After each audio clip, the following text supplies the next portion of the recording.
Hey everyone, welcome back to Next Gen Motors Hub, the channel dedicated to breaking down the wildest concepts and renders in the automotive world before anyone else covers them.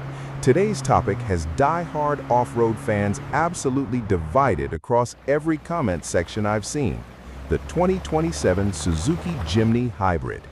If you're new here, smash that subscribe button, hit the bell, and let's dive straight into this one. So here's the situation. A render has surfaced online showing Suzuki's tiny off-road legend getting the hybrid treatment.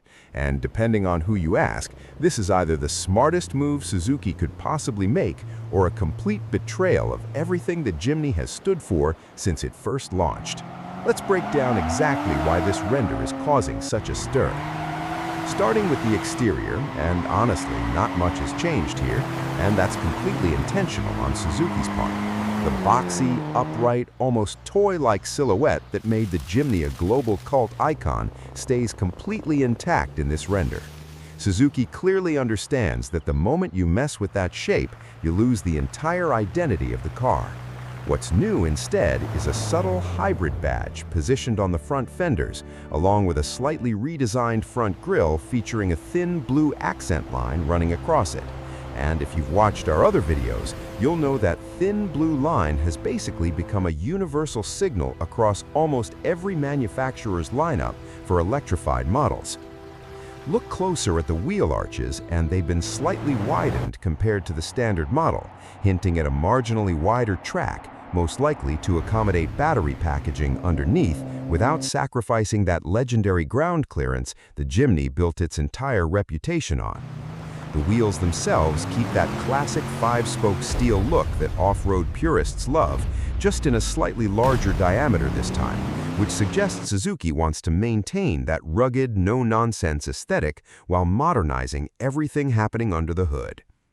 Around back, there's a redesigned exhaust setup that's noticeably smaller and tucked further underneath the rear bumper. That makes sense too, since a portion of the power delivery now comes from an electric motor rather than the combustion engine doing all the work by itself. And don't worry, off-road fans, the ancillary tire mount is still sitting right there on the tailgate exactly where it should be, because let's be honest, removing that single detail would probably cause actual riots in the Jimny community.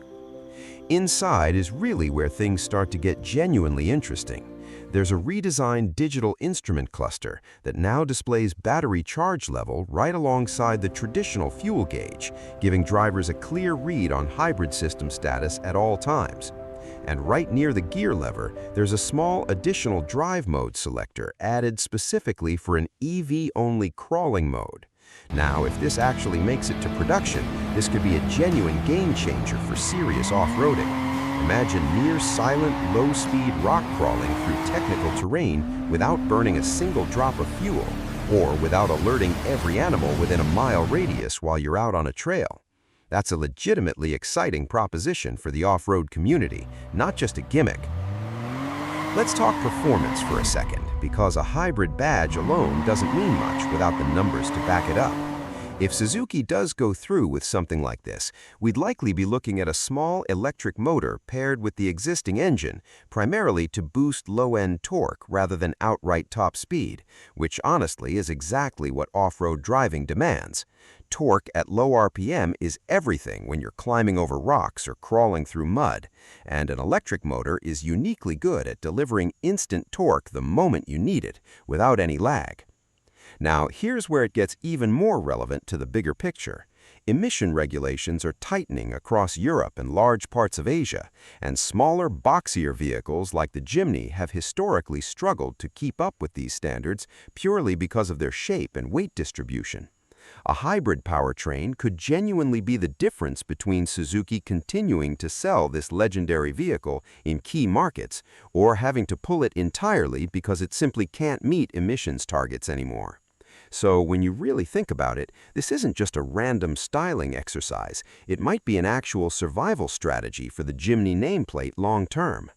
And that raises the bigger question everybody's fighting about in the comments right now. Does adding a hybrid system compromise what makes the Jimny special in the first place? On one hand, purists argue that added weight from batteries and electric components could hurt the Jimny's legendary agility on technical terrain. On the other hand, if the alternative is Suzuki discontinuing the Jimny entirely in major markets due to emissions non-compliance, then a hybrid version that keeps the character intact while extending the model's lifespan suddenly sounds like a pretty reasonable trade-off. So, is this actually happening? As of right now, there's no official confirmation from Suzuki about a hybrid Jimny variant. This remains purely speculative at this stage, based entirely on this circulating render. But hybrid off-roaders are becoming a legitimate global trend rather than a niche experiment. We've already seen this play out with the Land Cruiser, and there have been persistent rumors circulating about hybrid powertrains eventually spreading across Suzuki's broader lineup, largely driven by exactly the emissions pressure we just talked about. So, given how tightly regulated these markets are becoming, a hybrid Jimny might not just be likely at this point. It could genuinely be inevitable if Suzuki wants to keep this legend on sale globally. So let us know down in the comments, hybrid Jimny, yes or no? Does this ruin the formula, or does it save the nameplate for another decade? And while you're down there, tell us which legendary off-roader you want us to reimagine next on this channel, because we've got a huge list queued up, and your comments genuinely help decide what gets covered first. If you enjoyed this breakdown, hit that like button, it really helps this channel grow, and if you're not subscribed yet, now's the perfect time because we've got a lot more of these coming very soon. This has been Next Gen Motors Hub. Thanks so much for watching, and we'll catch you in the next one.